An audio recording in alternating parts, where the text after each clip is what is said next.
என் இனிய தமிழ் மக்களுக்கு புரிசையரா சுந்தரின் அன்பான வணக்கங்கள். இன்றைக்கி நம்ம எதை பற்றி பேச போகிறோன்னா, ஹாட் டாபிக் இந்தியாவில் இப்போ அதானி குரூப் ஸ்டாக்ஸ் தான். ஸோ அதானி குரூப்பில் என்ன நடந்தது அப்படின்றது உங்களுக்கு தெரியும்.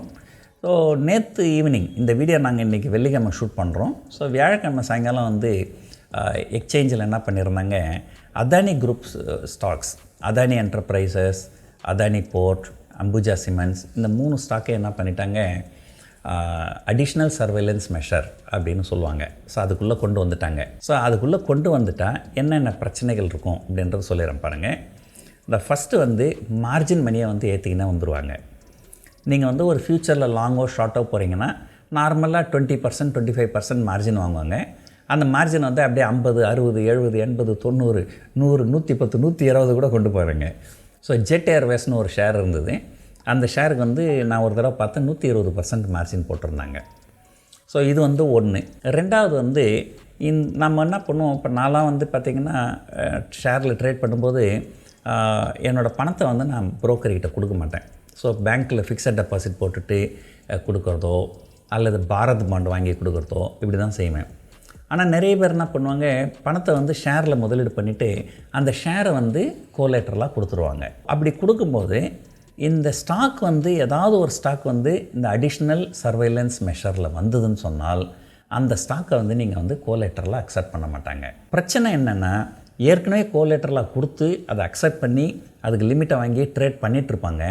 இப்போது மண்டேலேருந்து அது கோலேட்ரல் வேல்யூ 0 அப்படின்னு சொன்ன உடனே அவங்க எல்லாமே they are force to liquidate there position.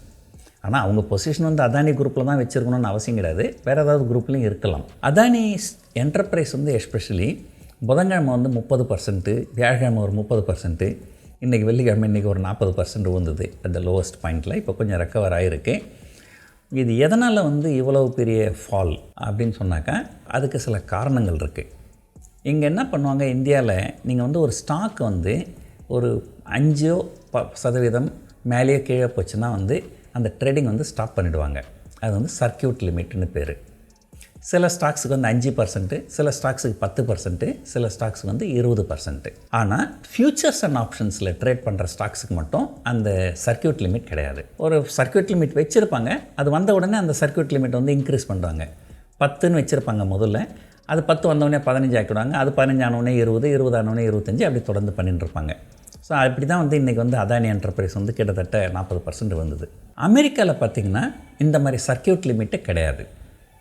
ஏதாவது ஒரு கெட்ட நியூஸ் வந்தது, ஸோ அது அந்த கெட்ட நியூஸ் ஃபேக்டரின் ஆகிற வரைக்கும் அது எவ்வளோ விழுந்தாலும் விட்டுருவாங்க, எவ்வளோ எழுந்தாலும் விட்டுடுவாங்க. இப்போ சிலருக்கு என்னென்னா, எனக்கு 30% லாஸ் ஆனாலும் பரவாயில்ல, 40% லாஸ் ஆனாலும் பரவாயில்ல, நான் எக்ஸிட் ஆகணும் அப்படின்னு நினச்சாக்கா அது அமெரிக்க பங்குச்சந்தையில் முடியும், பட் இந்திய பங்குச்சந்தையில் முடியாது. பொதுவாக இதை எதுக்காக கொண்டு வந்திருக்கிறாங்கன்னா, ஏதாவது ஒரு பேனிக் வருதுன்னா அந்த பேனிக்கில் நிறைய பேர் ரியாக்ட் பண்ணக்கூடாது. ஸோ அதனால் இன்றைக்கி ட்ரேடிங்கை நிறுத்திட்டோம்னாக்கா, ஸோ நாளைக்கு ட்ரேடிங் ரெஸ்யூம் ஆகும்போது அதுக்குள்ளார அந்த பேனிக் சப்சைட் ஆகும் அப்படின்ற லாஜிக்கில் தான் இதை பண்ணியிருக்கிறாங்க. ஸோ எனக்கு தெரிஞ்சு ஒரு பேனிக்கு சப்சைட் ஆகிறதுக்காக ஒரு நாள் டைம் கொடுக்கலாம். ஸோ ஒரு நாள் சர்க்கியூட் லிமிட் வைக்கலாம். ஆனால் 2வது நாள் 3வது நாள் அதை ஃப்ரீயாக விட்டுடணும் அப்படின்றது தான் என்னுடைய கருத்து. இல்லைனா தினமுமே சர்க்கியூட் மார்க்கெட் ஆரம்பிக்குது, 1 or 2 செகண்டில் லோவர் சர்க்கியூட் ஆகிடுது அப்படின்னா பொசிஷன் வச்சுருக்கிறவங்களால் எக்ஸிட் பண்ண முடியல. எனக்கு நல்ல ஞாபகம் இருக்குது, கீதாஞ்சலி ஜெம்ஸ் அப்படின்னு ஒரு ஷேரு, அது கிட்டத்தட்ட 400 ரூபாயில் இருந்தது. தினமுமே அது லோவர் சர்க்கியூட் அது 50 ரூபா 60 ரூபா வரும்போது தான் அது ட்ரேட் நடக்க ஆரம்பிச்சிது.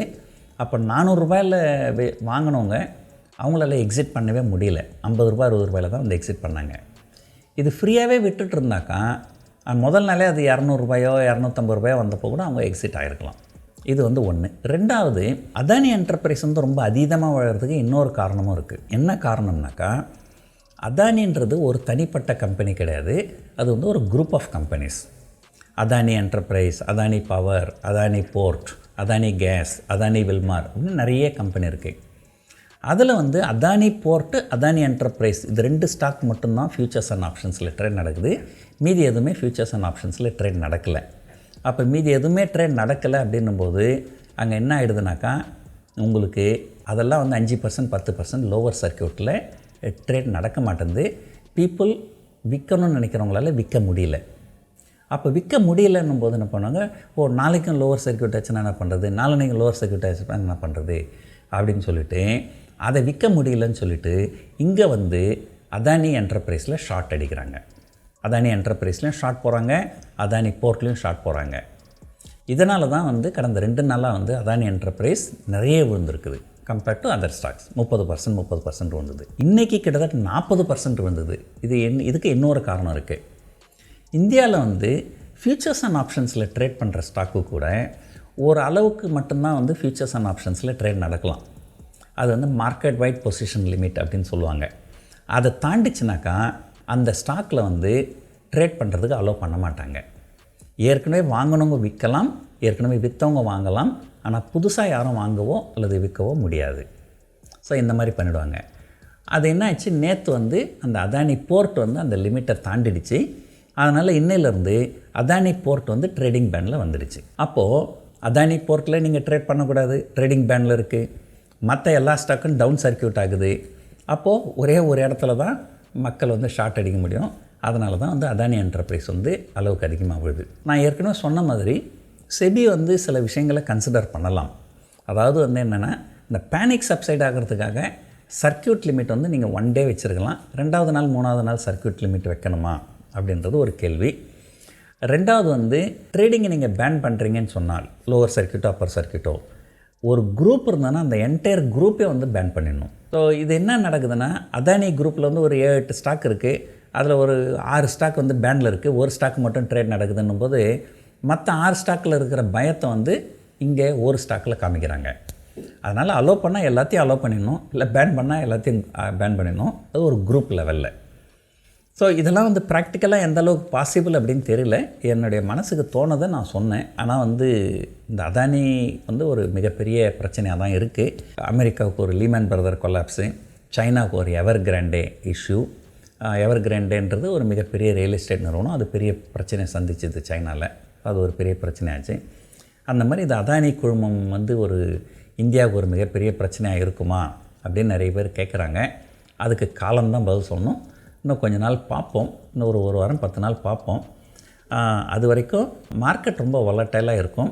அதனால் வந்து நீங்கள் ட்ரேட் பண்ணுறீங்கனாக்கா கொஞ்ச நாளைக்கு ட்ரேடிங்கை நிறுத்தி வைக்கிறது ரொம்ப உத்தமமான வேலை. அதுதான் என்னால் சொல்ல முடியும். ஸோ இந்த வீடியோ உங்களுக்கு பிடிச்சிருக்கும்னு நினைக்கிறேன். நன்றி, வணக்கம்.